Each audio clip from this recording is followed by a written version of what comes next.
Good afternoon everyone. Last coverage for today. Ang layo na nang inabot ko. Nalita tayo na yon sa Carmona, Cavite. Dito sa bago pa lamang na gym ng PJASTY Gymnastics Club. Ayun. At ang ating isa sa mga mentors natin. Isang proud mentor, proud mama sa lahat ng mga gymnast natin. Second mom, si Coach Bootsti. Coach, magandang hapon. Welcome to Sports Corner. Magandang hapon po. Thank you for coming. So, this is the first time na lumibot ako dito sa ating PJA Carmona. Since last year pa ito na nag-open, no? June 12 po. June To be 12, exact. Independence Day ng Yes. 2024. Yes. And nakaisang taon na ang PJA STY Carmona. So, it's thrilled to have a unique wide space nga para ma-train panlalo yung ating mga artistic gymnast nga. Malaking space ito, maraming mga facilities, kung sa aparatos na ginagamit. So, in the span of 1 year, simula nung nabuksan itong PJA STY Carmona. Kasi may Las Piñas pa kayo, di ba? Yes, po. May Las Piñas branch pa kayo. Ano siguro yung naging progress ng ating mga bata natin, lalo na doon sa Carmona, na namamayagpag nga sa mga iba't ibang mga competitions, kasi ang dami mga competitions na sinalihan for the past year. Maganda po kasi itong facility na to kasi po, yung mga taga Batangas, as far as Batangas, dito po nagtitrain. So, naisip namin na ang daming clamor sa South na kailangan nila ng venue. So, naisipan po namin maghanap dito. And this is really a good place kasi malapit lang siya sa exit ng Carmona. And so far, so good. Kasi we just had our competition in Davao. Marami po kaming nakuhang medals at trophies po, individual all-around champions and team champions. So, Carmona is doing well.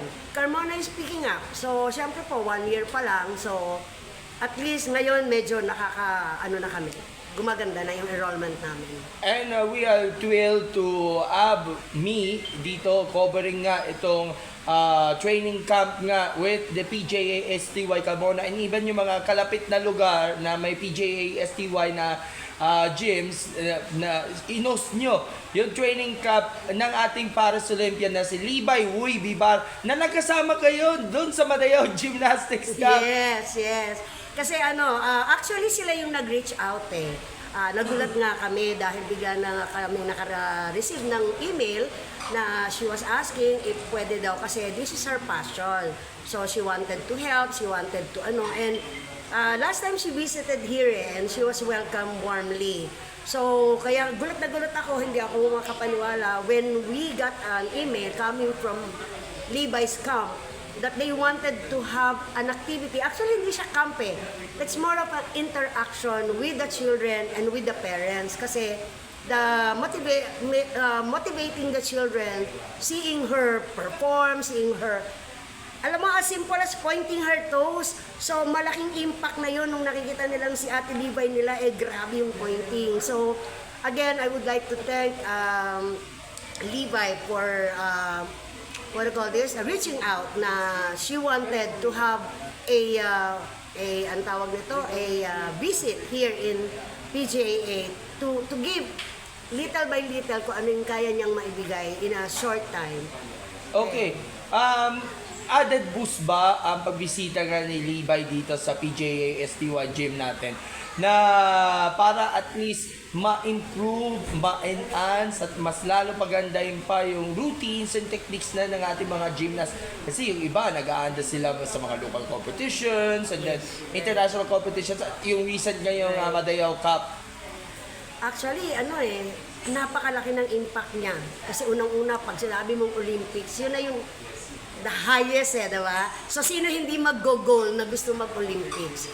Diba? At napatunayan niya kasi sila ni na Alea, Yes, Alea. Emma, and Yes. of course the golden boy, Carlos Yulo. Yulo, yes, Ang nag-compete nga dito sa last year's Paris Olympics na.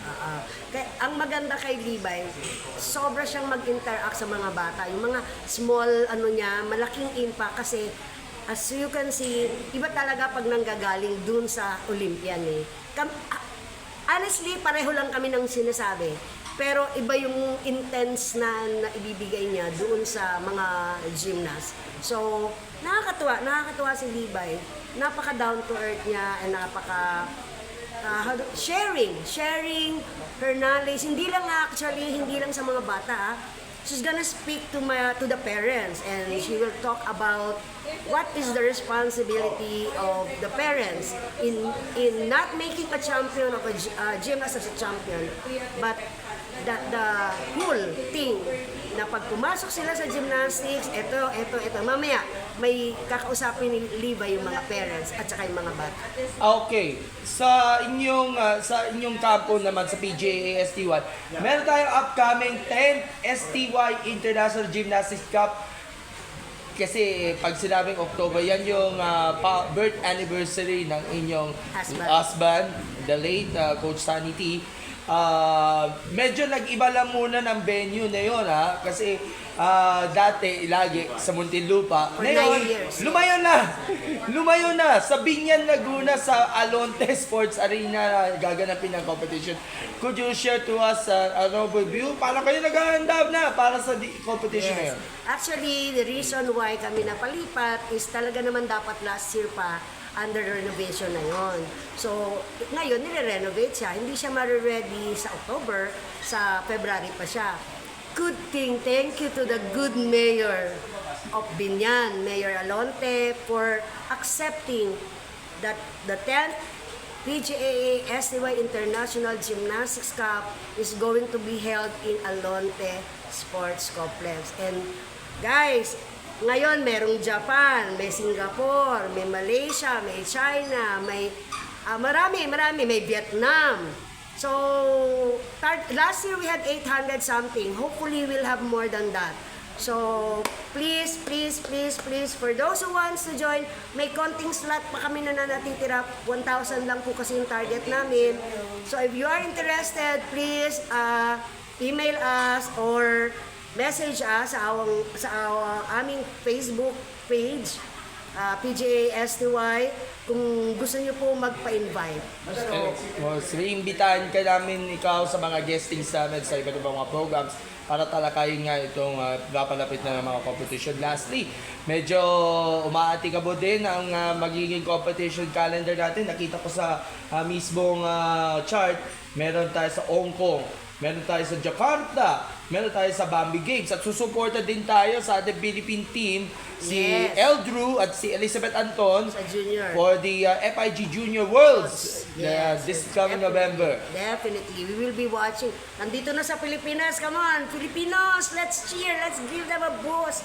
Let's all watch and cheer for not only for our team, but for everyone. Kasi ang gymnastics po talaga is sobrang heart and soul po ang katumbas ng bawat training.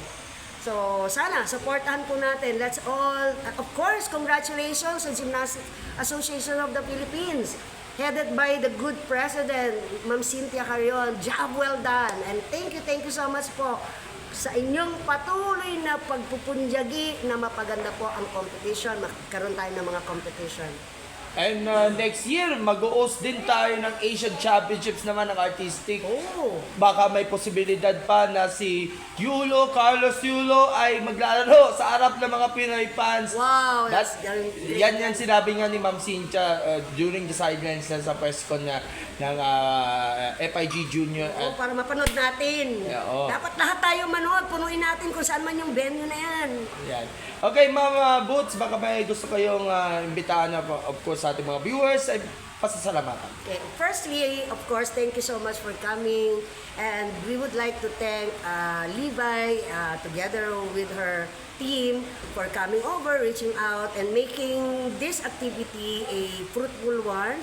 Of course, we would also like to invite you guys October 17, 18, 19, the 10th STY International Gymnastics Cup to be held in Alonte Sports Arena. So, thank you so much again and salamat po. Coach Boots, maraming salamat po and looking forward sa magbisita even though malayo siya this time. Pero Worth it naman po. Alam dito ulit natin. susubukan po natin na pumunta din sa STY at makapasyal natin dito sa ating world-class gymnastics action. God bless at maraming salamat po. Bye!